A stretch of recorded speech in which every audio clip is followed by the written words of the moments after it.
दोस्तों, आप सभी का एक बार फिर से स्वागत है हमारे चैनल दुर्गा भक्ति मार्ग में। आज मैं आप सभी को सुनाऊंगी वैशाख अमावस्या व्रत कथा।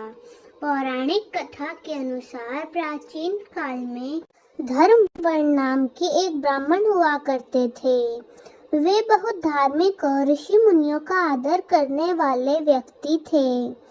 एक बार उन्होंने किसी महात्मा के मुंह से सुना कि कलयुग में भगवान विष्णु के नाम और इन स्मरण करने से ज्यादा पुण्य किसी भी काम से नहीं है।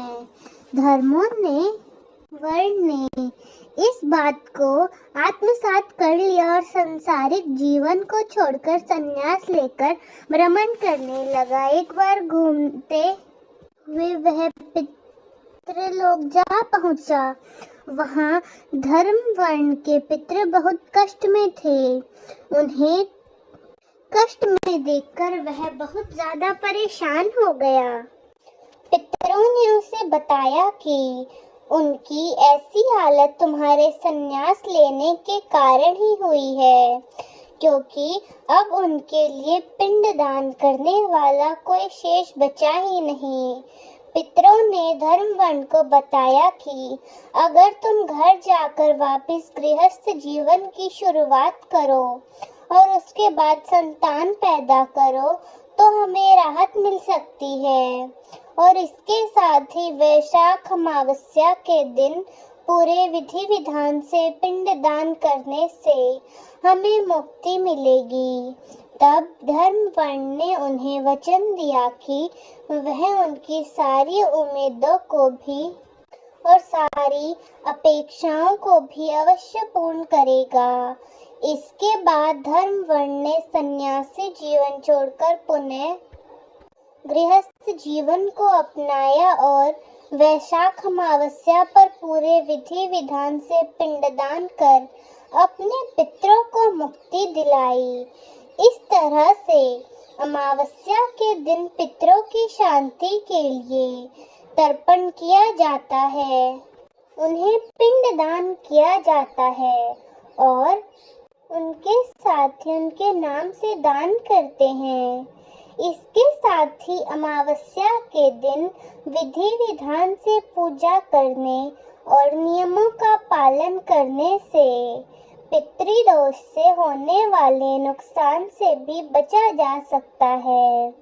अब जान लेते हैं कि इस दिन पीपल के पेड़ की पूजा क्यों की जाती है, क्योंकि इस बारे में जानकारी देने से पहले आप सभी को जान लेना चाहिए कि वैशाख माह के दिन पीपल देव की पूजा क्यों की जाती है।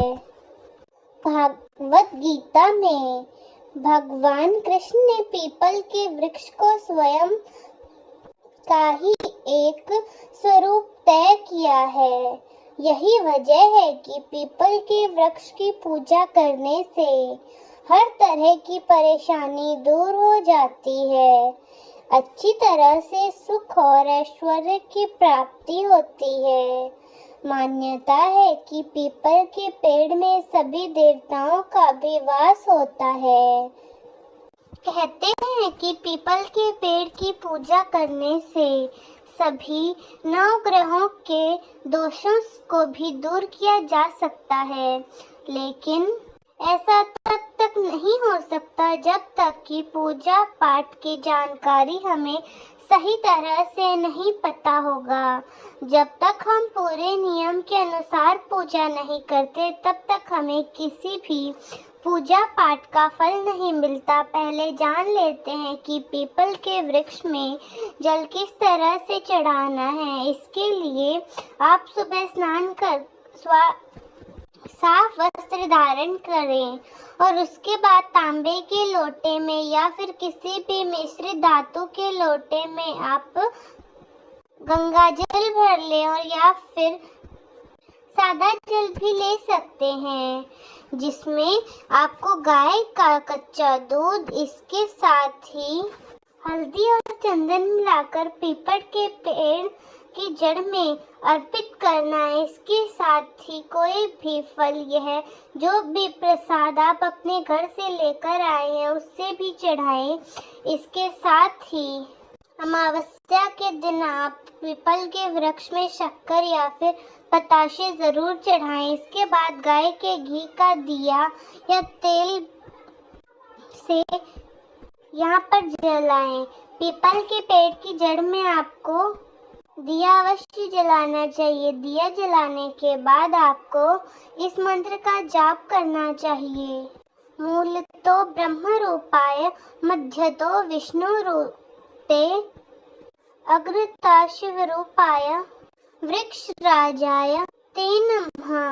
मा आयु प्रजाम धनम धान्यम धान्यम धन्यम सौभाग्यम सर्वम संप्रदम उद्धव महावृक्षम त्वम हम शरणम कथा। इस मंत्र का जाप करने के बाद पीपल के वृक्ष के नीचे 3 बार परिक्रमा करें।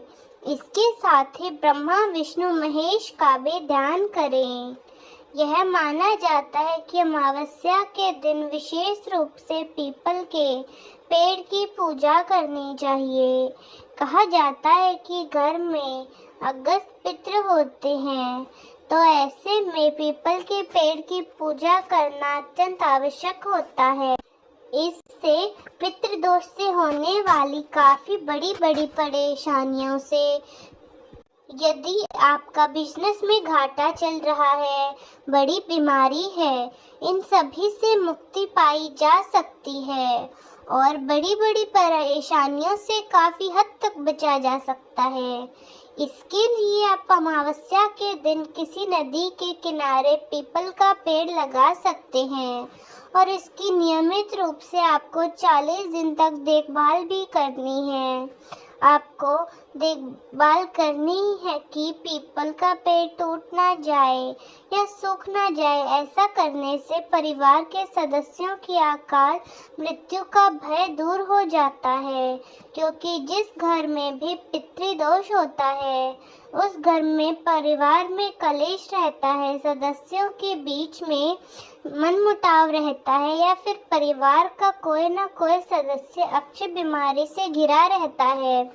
ऐसे में आपको अमावस्या के दिन पीपल के पेड़ की पूरे नियम के साथ पूजा करनी चाहिए। इस तरह से आपकी परेशानियों का निवारण हो सकता है। तो दोस्तों, कैसी लगी आपको हमारी आज की यह कथा? कमेंट्स में ज़रूर बताएं। धन्यवाद।